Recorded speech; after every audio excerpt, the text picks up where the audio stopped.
At 23, I was on the hunt for a studio apartment to rent. Fresh out of college, I had next to no money, barely scraping by on a bit more than minimum wage. My primary focus was finding the cheapest possible option available. Initially, I searched for both one-bedroom apartments and studios. However, as the weeks went by, it became increasingly clear that those options were simply not financially feasible. Reluctantly, I turned to Craigslist, despite its less than stellar reputation. One of my friends had a positive experience and recommended it, so I decided to give it a shot. On the first day of browsing Craigslist, I didn't come across anything suitable, though the sheer volume of listings gave me a glimmer of hope. Unfortunately, none of them matched my location or price requirements. It was around the third or fourth day of searching that I stumbled upon a new listing that caught my attention.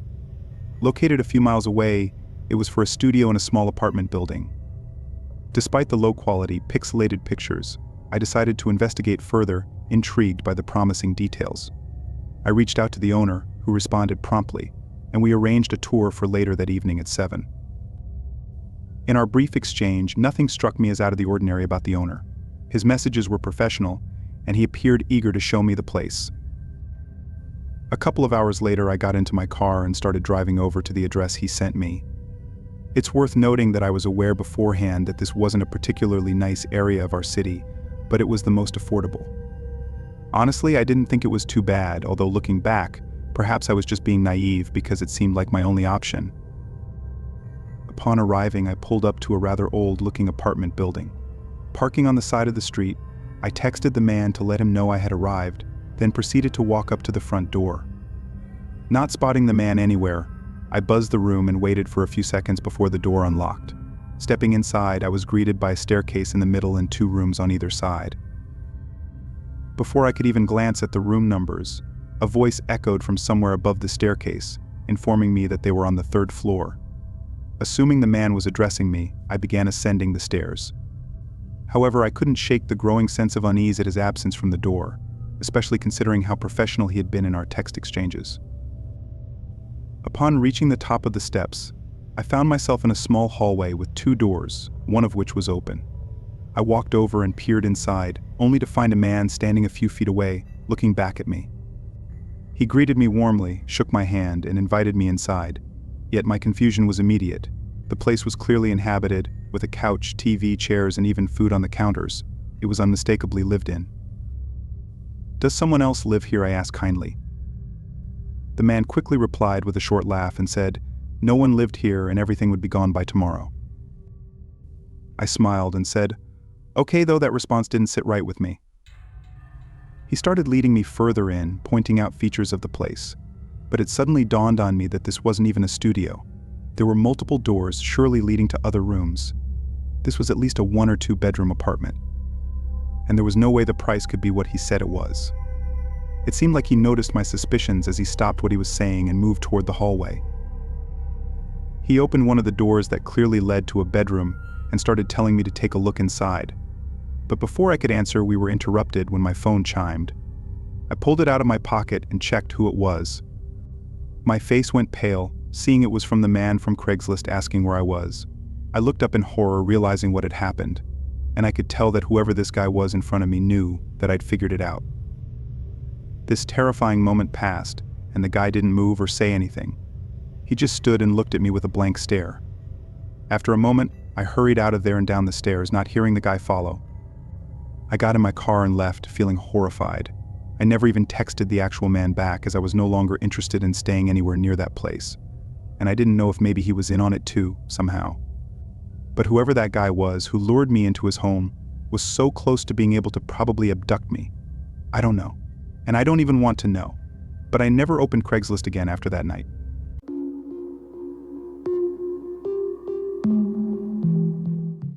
I was on Craigslist for the first time in probably 5 years, I thought to myself, realizing I'd forgotten about the site. I'd never had any need or use for it and hadn't really heard about it lately. But due to my moving situation, I needed to get rid of a bunch of random things. I initially called a junk removal company, hoping they would just take everything. However, their estimate was over $400 for getting rid of just a couple of things. That's when I turned to Craigslist. I put up a listing for free stuff and included pictures of all the things I was giving away. Maybe I just didn't understand how it works nowadays, but I thought I'd get a lot of responses from people wanting to pick up free stuff. However, I barely got any, and the ones that did respond to the listing ended up ghosting me after a couple of texts. Then, about a week after making the listing, a man who introduced himself as KJ reached out. He said he wanted to pick up my couch and was flexible about the day. I really thought this was going to be the same as all the other people who had reached out, so I didn't put much effort into getting him to actually come pick up the couch. I let him know that I worked between 9 and 5, so if he wanted to pick it up, he could just let me know. Again, I didn't think he'd actually come. But sure enough, in the morning before work, he sent me a text saying he'd like to swing by tonight. I told him that was great, I said, expressing my approval. As I left work that night, I sent him my address. The drive home was only about 20 minutes, but I hoped he would come sooner rather than later because I didn't want to waste my night waiting for him. So if he didn't end up showing, I could do something else. When I pulled into my driveway, a car was parked on the curb right next to my house, but nobody was in it. It was the only car parked on the whole street, so it seemed clear that they were at my house. Thinking it was KJ, I quickly got out and ran to my front door, but he wasn't there. It crossed my mind that this could be just some crazy coincidence, and the car might be for someone else's house, but I wasn't convinced. I got inside and sent a text to KJ asking what his ETA was. Then I stood by the window and looked outside. After 10 or so minutes, I still hadn't gotten a response, and I didn't see anyone outside either. So I calmed myself down and turned away from the window. I went to the kitchen, pouring myself a drink and just standing there when a small thud sounded from upstairs. Unaware of what it was, I put my drink down and listened. There were a few seconds of silence. Then suddenly, heavy footsteps were running down the stairs. I was so caught off guard. I just stood where I was and stared down the hallway as a man appeared at the other end, running right to the front door. He swung it open and ran out. And when I made it to the front, he was already driving away in that car that was parked on the curb. I was still stunned, trying to process what happened, because it was all so sudden and quick. Eventually, I got my phone out and called the police, then tried calling KJ, but he didn't pick up, which meant to me that it was definitely him who had broken in. When the police investigated, they found that KJ's phone wasn't registered to a name or address. So we were back to square one. Nothing ever did come of it, despite me trying multiple times to get the police back on the case. As far as I know, nothing was stolen. So maybe he didn't have enough time or he was waiting for me. Maybe that thud I heard was him accidentally giving himself away. So he took his chance to run now that he didn't have the element of surprise on me. But whatever really happened, all I can do is hope that he never comes back.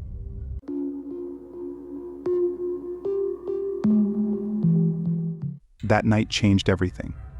Now every shadow holds their sinister secrets. In 2018, I experienced a divorce that left me with virtually nothing. I relocated to a small home, but it was empty. I lacked furniture, appliances, everything, really. The task of furnishing my place seemed daunting, particularly from a financial standpoint. So I saw this as an opportunity to find discounted items on Craigslist. My main focus was on big-ticket items like a couch and a TV. Finding deals didn't prove difficult. I reached out to a few sellers and made some purchases. During this process, I came across a listing for a TV stand posted for $40. It looked like a typical wooden TV stand. The seller, Matt, however, had specific conditions for pickup. He insisted it had to be after 9 on weekdays due to his work schedule, ruling out weekends entirely. While this arrangement still suited me, I found his strictness somewhat peculiar. I assumed this specificity was why the item hadn't been sold yet. I agreed to pick up the TV stand on a Wednesday at 9:30 p.m. On the appointed day, I confirmed with Matt and received his address. The town he lived in was unfamiliar to me, only mentioned in passing conversations. Soon I understood why. Most of the homes were dilapidated, with aging infrastructure. Even the streetlights were mostly non-functional. Pulling up to Matt's house didn't ease my unease. It matched the rundown appearance of the surrounding homes, illuminated only by a dim hallway light. I counted out $40 and tucked the bills into my pocket before stepping out of my car and onto his porch. As I waited for him to answer the doorbell, I glanced around his yard. It was cluttered with various items, garden statues, eclectic decorations scattered about. The porch itself was adorned with knickknacks and oddities. Then he opened the door. Matt was a tall and skinnier-looking man. Probably in his 40s, I observed. He wore a tired expression, as if he hadn't slept in days. As he welcomed me inside, I could smell booze on his breath. If I'd known beforehand that this was who I'd be buying from, I never even would have come here, I thought, but it was too late for that now. As we walked down the hall, stuff was scattered all around the house. It wasn't like a hoarder's home you'd see on TV, but more like an abandoned house that had been trashed by random teenagers. When we reached the living room in the back of the house, he pointed at the TV stand. The room was barely lit, making it hard to see the condition it was in. "Any chance you could turn on the light for me?" I asked politely. Matt didn't respond, but walked over to the wall and flicked on a small lamp in the corner. It was around this time that I got a really weird feeling that something was wrong. And before I even got to look at the TV stand, I heard someone else behind me. Another man had come around the corner, standing next to Matt. He didn't say hello or anything, just watched me. I was really unsure what to make of this and didn't want to overreact right away, but I was also getting really uncomfortable as that eerie feeling only grew larger. I was standing there trying to think of what to say or do, but then Matt walked past me and stood in front of the TV stand. They were now on either side of me, facing me and not speaking. Several long seconds passed as nobody spoke or moved. Before I quickly walked past the other guy and down the hallway toward the front door, I made a hasty exit. As I left, I heard them laughing in the room behind me, like this was funny, and as I got halfway to my car, the front doors slammed shut. I can't even find any reasons for what occurred that night or what those two guys were trying to do. Maybe it was just some sick joke they were pulling, trying to get me to freak out, or maybe it was something more sinister. I don't plan on finding out, though.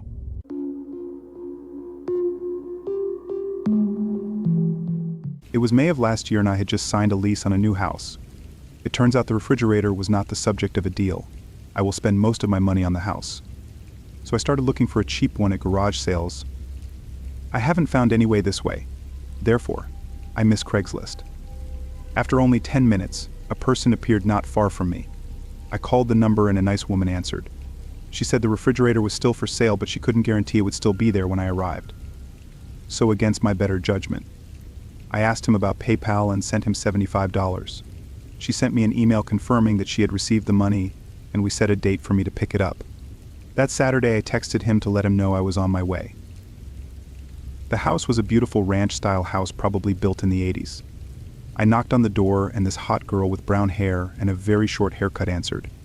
After choosing fieldwork, I asked her about Sunny, and she said it was her and took me inside. I have no reason to worry. Just like the outside, the house is well finished and smells clean. We chatted for a few minutes until a tall guy, at least 6'5", covered in tattoos, appeared from the kitchen. She introduced me as John, her boyfriend, and told me he was going to take me to the refrigerator. She disappeared behind the house, and I never saw her again. John led me through the kitchen to the garage door. He opened the door and pointed to the refrigerator. He was in front of me, almost sitting against the high door. I could barely see it because the garage was so dark. I asked him if he had a light, but he said it was broken and they hadn't had a chance to fix it. It's not serious. He had to open the high door so I couldn't get out. Anyway, I asked him to pick it up, but he said it was also broken. He apologized. I was just about to present it to the House of Commons. This upsets me, but I have no other choice. Right now.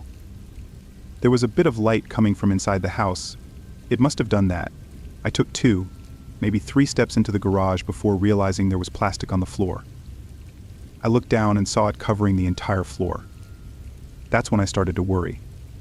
I don't see any reason why I should be there, except that I would stop walking. John's shadow began to get closer. Then in the left corner I heard shuffling. Everything in me speaks of leaving. Suddenly I turned around and quickly went back to open the door. I was surprised that John was so close to me, but I continued. I snuck up to him and said, I left the stroller in the truck, and I'll be right back. Not far away there was a cart leaning against the wall. He pointed at it and was about to say something, but I didn't stop. When I was sure he was no longer behind me, I ran the rest of the way to my truck door. I jumped in and out of there. I don't know what happened after that. I received a few messages from Dawn, but posted them without reading them. When I got home, I logged on to Craigslist to report them. I was shocked to see that the list was gone. I looked around for another 30 minutes to make sure they deleted it immediately. I also called the police and reported it. They seemed a bit skeptical about my request but promised to check. I never heard from them again and I didn't care. I'm alive, and that's enough for me. For the $75, I have no chance of asking for a refund, and it's not worth getting involved with these monsters anymore. Since then, I haven't gone there anymore. The whole system seems dangerous to me these days. Anyway, a week later I got lucky and a thrift store in my neighborhood had a used refrigerator. It cost $100, but it's much nicer than this one, and it serves its purpose very well. And in conclusion, I don't want to mislead people. I don't think Craigslist is dangerous, and it's free. Thousands of people collect their belongings every day without any problems. But after what happened to me, I don't think it's worth it. However, if you find anything on the site, just be careful. Bring a friend when picking them up if you can meet in a public place during the day. But more importantly, use your head in the situation may seem fuzzy and could be the difference between life and death.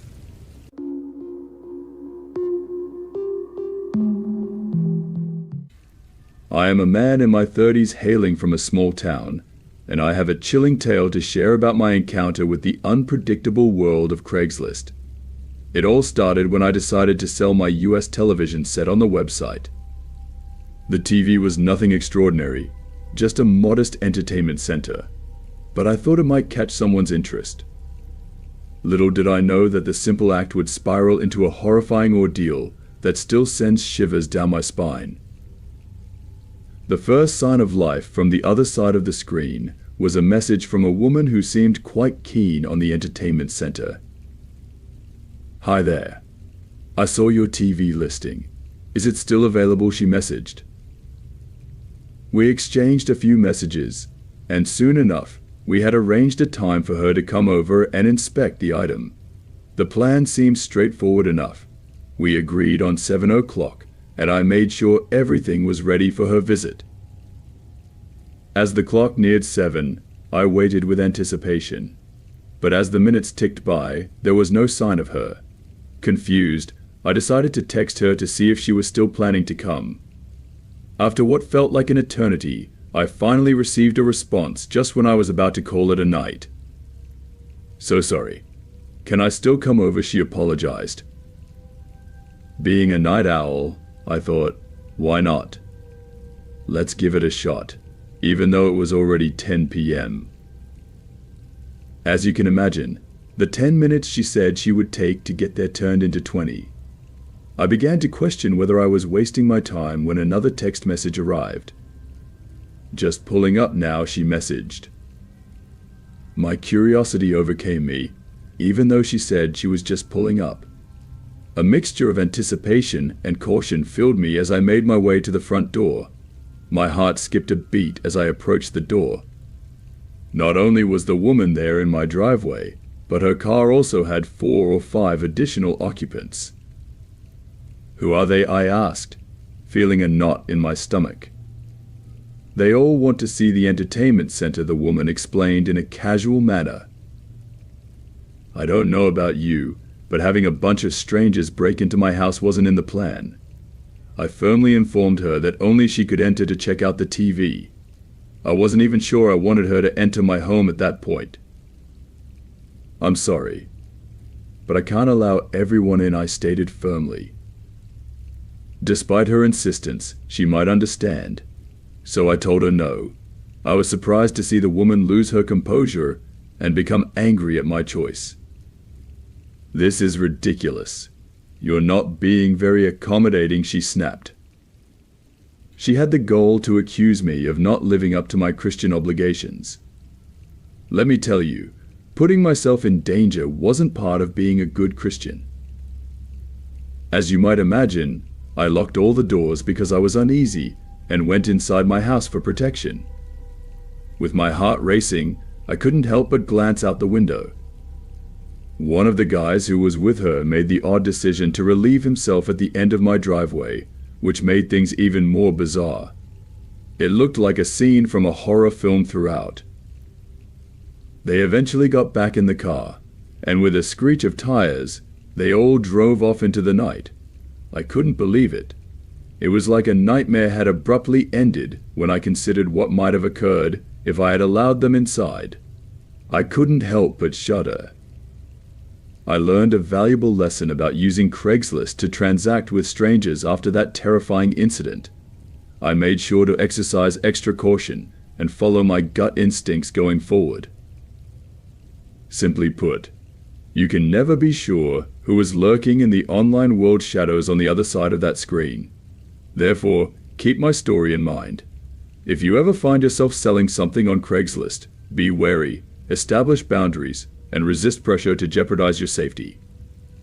After all, it's preferable to be branded a bad Christian than to experience a real-life horror story.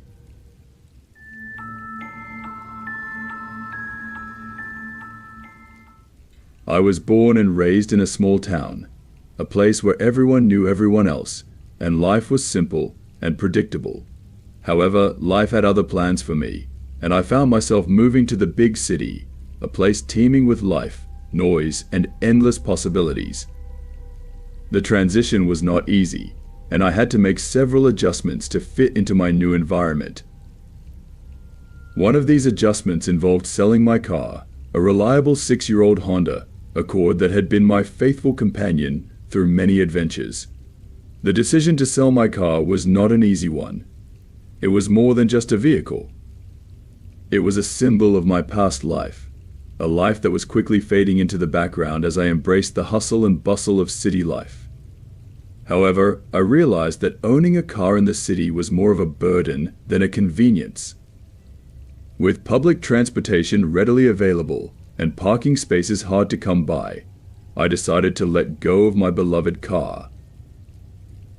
I posted an ad on Craigslist hoping to find a buyer who would appreciate my car as much as I did. Soon, I was contacted by a man named Mark. "Hello, I'm Mark. I saw your ad about the car. Is it still available?" he asked over the phone. He was in his early 40s and seemed like a decent person. He told me that he was interested in buying the car for his daughter, who was about to start college. We had a few phone conversations, and everything seemed to be going well. When Mark came for the test drive, he was friendly and showed genuine interest in the car. He inspected every nook and cranny, asked questions, and seemed satisfied with the car's condition. We negotiated the price, and after some back and forth, we agreed on a fair amount. Mark asked me to hold the car for him for 2 days while he arranged for the payment, and I agreed. 2 days later, we met again in a familiar neighborhood.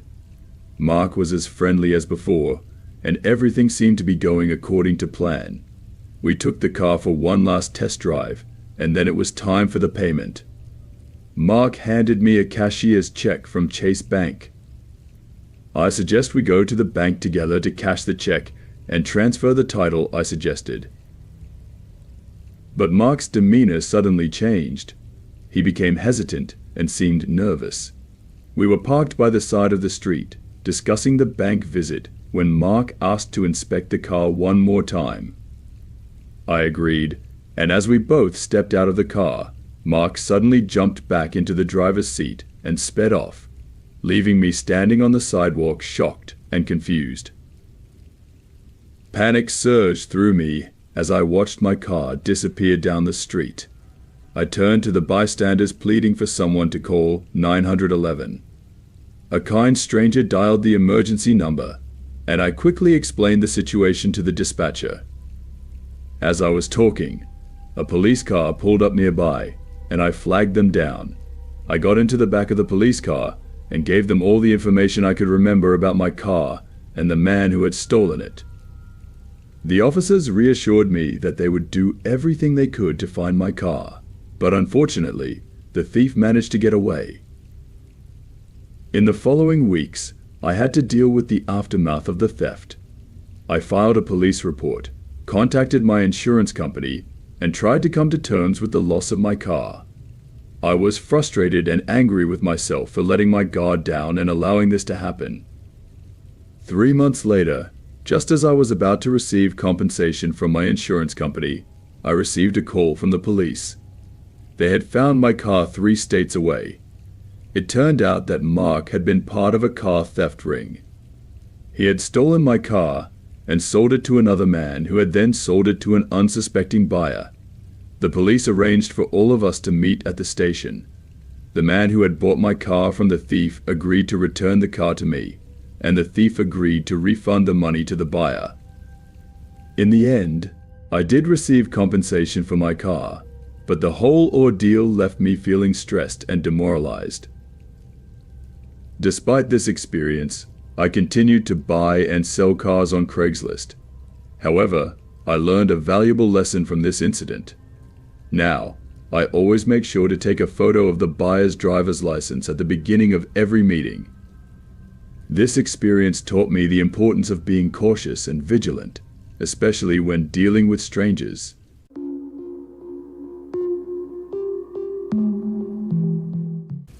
This happened quite a while back when I was 18 years old.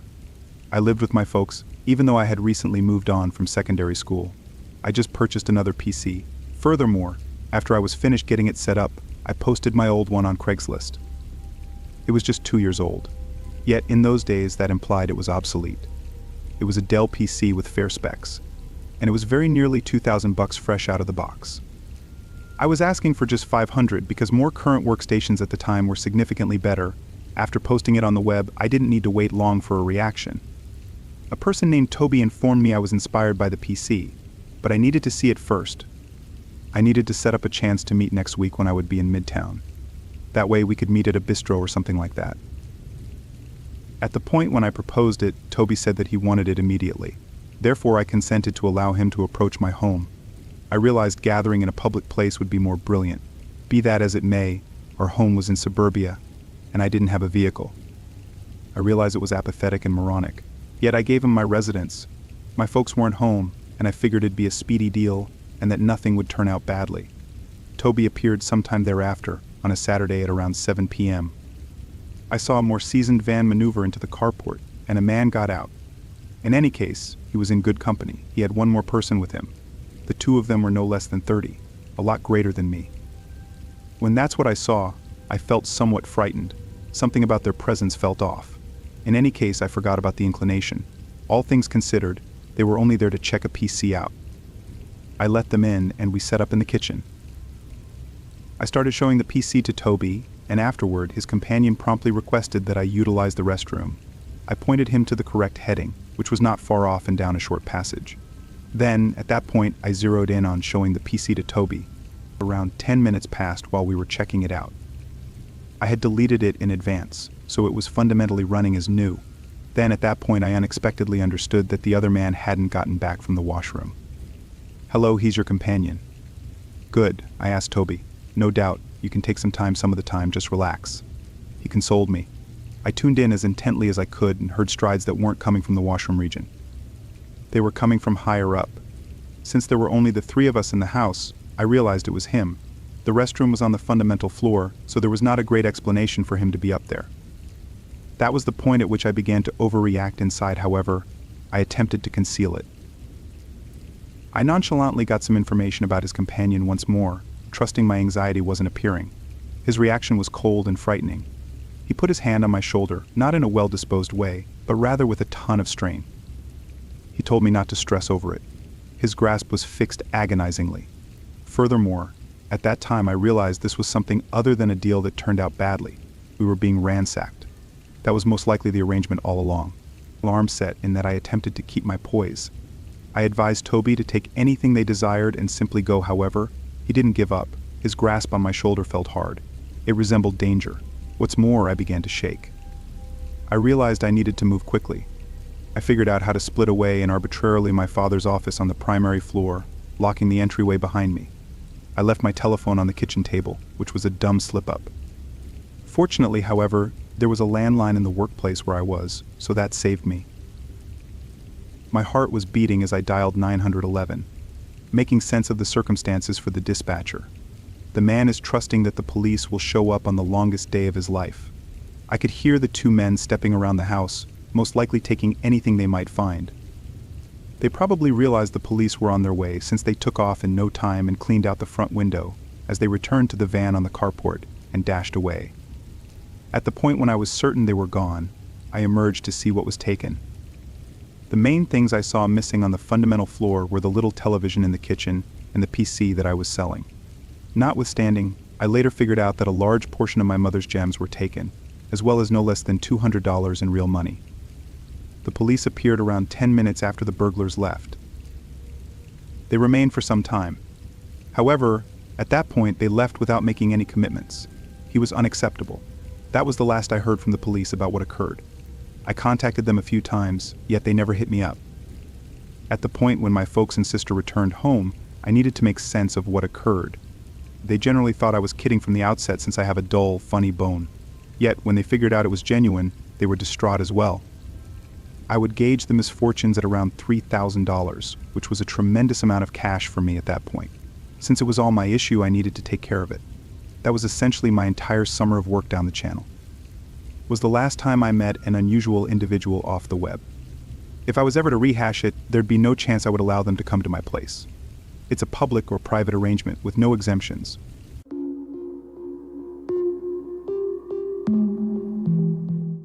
I use various websites like Craigslist for the same reasons everyone else does. You can find expensive items at significantly discounted prices, or even just cheap things for even cheaper. I don't have a ton of money, and using these sites is sometimes essential when it comes to getting things like furniture that's usually really expensive to buy anywhere else. This happened when I was looking around for a dining room table. Ours was really old, and my whole family used it as a place to eat and as a workspace, so it's been through a lot over the years. I went around on Facebook Marketplace and OfferUp, but neither had anything good. Most of them were still expensive, and even when I tried to bargain with a few of the sellers, none of them would budge. So then I went to Craigslist. Around here, I think most people use other sites nowadays, but Craigslist still always had the cheapest deals, though they were still somewhat rare to find. But almost as soon as I opened up the site and hit enter on the search bar, a really good listing showed up. It was a very basic wooden dining table that didn't have much wear on it, and the seller posted it for only $100. Compared to the $400, $500 everyone else was listing things for, this was a steal. I sent a message saying I'd love to check it out and would be willing to pay the full price. He didn't reply immediately, so I just took a break and hung out with my kids until around 7 when they went to their rooms to get ready for bed. I went back to my laptop and found a response from just a couple minutes ago. It was a very quick few sentences saying he was sorry but the table was going to be thrown out tomorrow morning, but if I really wanted it, I'd have to come by tonight or any time before 5 a.m. tomorrow. It was weird that he'd be willing to sell it at any time during the night, and his reasoning didn't make all that much sense to me. But after some thought, I replied back saying I could pick it up right now. I didn't want to go there really late into the night or super early in the morning, but it was only 7, so I didn't see a problem if I was able to go right now. The man replied quickly, agreeing and sending the address. It was only 10 minutes from my place, so I let my wife know what was going on and where I'd be, then headed out. From context clues, you probably already know that I don't live in a lavish area, so when I say the seller's house was really worn down, I mean it was really worn down. It was small like the others in our area, but the yard was full of trash and random other things, was surrounded by a thin chain link fence. I parked on the side and opened the fence, walking through the yard and up to the door, which was already open. I could hear some people talking and laughing. I peeked inside and gave a light knock on the door. Right away, a man came around the corner and invited me in. He looked like he was in late college, somewhere in his mid-20s. As I stepped inside, though, I couldn't help but notice how disgusting the whole place was. There were beer cans laying around and stains in the carpet. It looked like a really poorly taken care of house where they had probably hosted hundreds of college parties. The man was very laid back, though, casually walking me down the hallway and into the kitchen while talking about how he didn't have room for the table anymore. When we got to the kitchen, there were 2 other men, looking about the same age and standing against the wall, seemingly in the middle of a conversation. Next to them was the table. Somehow it looked almost untouched. I didn't know how that was possible considering the rest of the house. I walked around it and checked to see if it was stable and whatnot, but as I did, the house suddenly went quiet. The 2 talking had stopped and the man selling the table didn't speak either. I looked up, seeing them all staring at me. Did I do something? I asked, looking around at each of them. When my eyes fell on one of the men closest to me, though, I noticed that his pupils were massive, something that only being drugged up could achieve, but what he was on I didn't know. Regardless, in that moment, I knew this wasn't right. Not only was this getting strange, but I didn't want to buy a table that's been in this kind of house and used by these sorts of people. I think I'm going to pass on it. Thank you, though, I said softly. I started walking toward the hallway, but one of them stepped in front of me. He didn't say anything, he just stood there, blocking the way out. Something about the way they were all looking and acting. I could tell that whatever this was planned out, and they likely never meant to sell the table. My face fell to fear, as the anticipation of just standing there, surrounded by these strangers, began to overwhelm me. But then one of them stepped over and whispered something in the other's ear, and they moved aside, still not saying anything. I cautiously walked between them, hurrying down the hallway and out the door. A lot of things went through my head on the drive home. I knew that they were planning something horrible, but what that was and why they ended up letting me go, I'm not so sure of. When I got home, I told my wife, who convinced me to call the police and report it, but they couldn't do anything without anything having happened. So whatever those men were planning, I'll probably never know. I just hope someone else doesn't have to find out.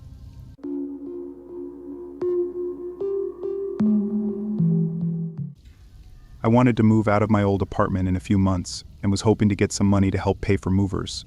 The shoes were nothing special, but I listed them for generous prices, hoping to get them bought quickly.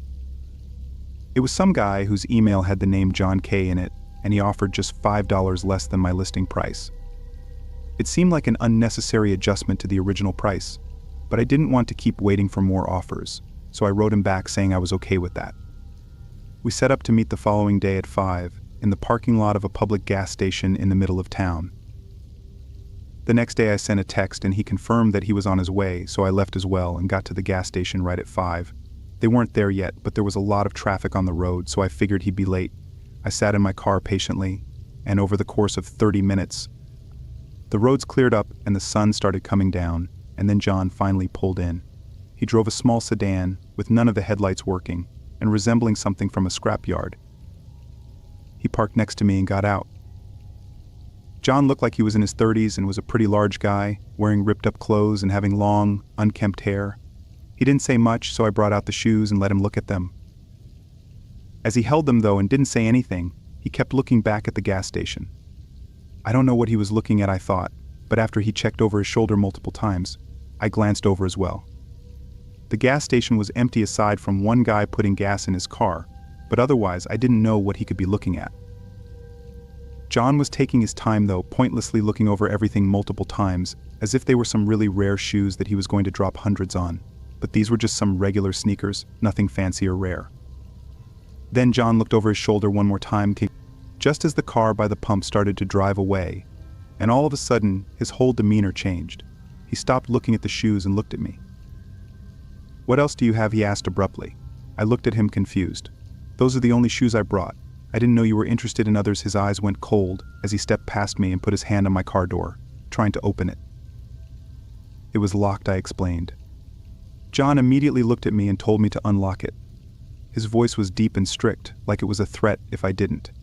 I kind of just stared at him and tried to wrap my head around this, thinking of what the best course of action would be, but in the moment, there's just no time to really think through options. I unlocked the door, knowing at most all he could take was a couple random bills I had in the front, but then he said something that I was not expecting at all. "Get in." He opened the passenger door and told me again. I stood there, even more taken aback, but now starting to get way more worried about where this was going. I looked behind me, hoping someone else was here, but the gas station was empty. No people or cars anywhere in sight. John grabbed my arm and pulled me over to the door, taking the keys from me and aggressively shoving me into the car while throwing a few punches landing on the right side of my face. I immediately tried to get up, but John slammed the door against my head, making my vision go blurry and everything just sort of fading in and out. I heard him start walking around the car as if he was going to the driver's side, but then he suddenly turned around and sprinted back to his truck. I was still out of it and barely remember anything else, but I guess someone pulled in at the perfect time and confronted John, scaring him away. If they hadn't have helped me and John was able to get in and presumably drive away, I don't know what would have happened. Assuming his car was either stolen or untraceable to his name, then stealing my car and abducting me would have left no trace of our interaction, giving him days, if not weeks, to do whatever it was he planned before anyone would even come looking.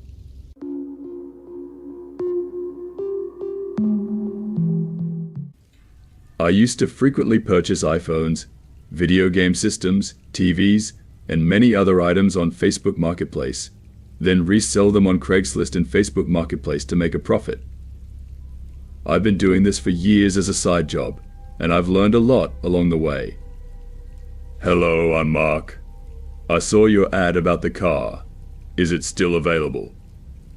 I usually try to resell iPhones because they seem to have the highest profit margin. On one occasion, I got an iPhone X for $155. This was over a year ago, so it was a very good deal. You'd be surprised how low the prices you can negotiate from these people if you try. Most people might reject such ridiculous offers, but many just want quick cash, and they'll sell it to the first person who contacts them. So I took full advantage of it. Anyway, I had listed that iPhone X for sale at $300, and I wrote in the description that I would consider best offers. Usually this phone sells quickly, so I wasn't too worried about rejecting offers less than $300 because most of the time I could sell it within a week at the original price if I just waited. Just an hour after I posted the listing, someone contacted me who was interested in the phone. Hi, I'm interested in the iPhone. Can we meet tomorrow? They asked a few questions and planned to meet the next day in the late afternoon after they got off work. A few hours before the meeting, they messaged me and asked if I could come directly to their house instead of meeting at Walmart like we had planned before. I was immediately wary of that request, but I still asked them for their address so I could put it into the GPS app on my phone to see how far it was. They were only about 20 minutes away, which wasn't too far actually, and they were willing to pay the full $300 for the phone. So I decided to go for it. I told them I could deliver the phone to their house, and that was fine. I just told them to let me know what time I should come. They thanked me excessively and kept telling me how I was a lifesaver and how grateful they were to me for helping them. They then asked if I could come at 7:30 p.m. and they would definitely be home by then. I agreed, but I didn't like that they wanted to meet so late. I had to get up for work the next morning at 5 a.m. and I like to have some alone time at home and get some time to myself before I have to sleep. When they initially said we could meet after they got off work, they said late afternoon. So I expected it to be between 4:30 to 6 p.m., maybe at the latest, but I still went along with it because I really wanted to sell the phone. This woman didn't live in a neighborhood. She lived on a street off the main road in town. She definitely had neighbors, but the area had a somewhat rural feel to it. Around 7:20 p.m., I left because I wanted to make sure she would be there when I arrived. I told her when I was on my way and that I would arrive in about 20 minutes. When I arrived and knocked on the door, my anxiety tripled, waiting for an answer. It was starting to get dark, so that didn't help much. When the woman opened the door, she introduced herself as Sabrina. She invited me in and introduced me to her husband, who was sitting on the couch in the living room. Almost immediately, they started mocking me, making fun of my clothes and appearance, and even tried to pass it off as a joke. But I sensed strong passive aggression almost immediately after I walked in. I had a strange feeling about these people. There was something very wrong about them. I thought Sabrina might be on drugs because she was acting weird. And she looked like someone who was using something. And I'm not talking about weed. I'm talking about serious hard drugs. Her eyes looked sunken, and she was pale as a corpse. She was definitely on something. Trust me. She just wasn't acting right. Not like a normal person. Anyway, she was rude and somewhat pushy while I was there and argued with her husband about how much she was willing to pay for the phone. I let them look at the phone. Sabrina wanted to put her SIM card into the phone before buying it because she wanted to make sure the phone would work. She then started complaining about a small crack on the phone, even though I stated in the description that there was a small crack, and it was fully visible in the photos I took. She started getting upset and said that I was trying to scam her. She said she wouldn't pay more than $200 for it. I immediately said no and asked for the phone back, constantly trying to negotiate, and I said that I wouldn't accept less than $250. I made it very clear that I wouldn't accept anything less than that. Not liking that at all, she took her SIM card back from the phone and literally threw it towards me. And I mean, she really threw it at me like really hard. The phone hit me directly in the face and then fell to the floor after bouncing from my head to the hardwood floor. "What's wrong with you?" I asked. Then she ran off somewhere. I think it was her bedroom. I started screaming and crying hysterically. Her husband tried to calm me down and gave me $100 so I wouldn't call the police. I accepted the $100 and I didn't call.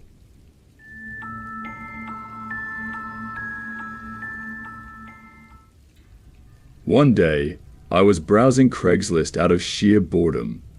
I wasn't looking for anything specific, and at that time I didn't even know that people used Craigslist for dating or meeting new people and making friends or anything like that. But after doing some research, I found out that it definitely exists. I was very bored and quite lonely, so I started looking through the listings. There was a guy named Tom who was very handsome. He said he was 32 years old. I myself was 34 years old at the time, so we were around the same age. I wasn't looking for anything specific. I'm a very laid-back person, so I usually just go with the flow of whatever happens. He had a good aura and seemed like a genuine person, and he also wasn't too pushy, so I wasn't too worried about the scam situation. He was clearly attractive though, and I liked everything about his profile, so I gave him a chance. "Hi, I'm Tom. Nice to meet you." We started talking, and eventually, he got my phone number. We talked for a few days through text messages and calls. This also turned out to be positive, because he lived less than 10 minutes from where I lived. He asked if I wanted to go out that weekend to the nearest bar on Saturday. I said yes, and we continued to talk. Everything progressed quickly, and we very quickly moved from friendly conversation to very flirtatious conversation. On our first date at the bar, when we met on Saturday, everything went well. We talked casually, got a bit drunk, had good food, and I had a lot of fun. I definitely liked this guy, and I had feelings for him. Then, towards the end of the night, just before we were about to part ways, I got a message from a random number saying, and I quote, "Stay away from my man. You better not be there with him when I get there." I was very confused. I showed him the message I received. He dismissed it as if it were irrelevant, and he didn't know what or who it was. Then he became very awkward and started acting suspicious, like he wanted to leave right away. Just before we were about to part ways, his girlfriend showed up. "Yes," I said, his girlfriend. He had a girlfriend this whole time. I was quite angry, and I had been drinking, so I didn't hold back from this woman at all. She started screaming at him and calling me various names and saying rude things to me. I started shouting back at her, and I guess she didn't like it because she actually took off her shoe and threw it in my direction. Then she started attacking me with her bag and hitting me, pulling my hair, and beating me up badly. "What are you doing with my man? You homewrecker." I tried to defend myself by grabbing her hair, but before I could, I fell to the ground and hit my head on the concrete. I had to go to the hospital because I was almost unconscious. That night was a big mistake. I still can't believe I was ever in that situation in the first place. I'm a very calm, friendly, and polite person, so the whole thing was very out of character for me, if you will. I didn't even know how she found out about us, or even how she knew we were at the bar together. I'm glad she found out before I got too involved with this guy and got more heartache than I already got. She eventually got arrested that night and charged with assault. I walked away without any charges or time in jail at all. I just went away with a severe concussion and a big reminder of why I'll never meet random strangers from the internet again. I now have a fiancé, and we've been together for over 5 years, and we're getting married next year. We plan to start a family soon, and I've never been happier. This is just one of the stories I like to tell when warning people about the dangers of the internet and meeting unknown strangers. You never know what someone's true intentions could be. Things could have been much worse for me that night.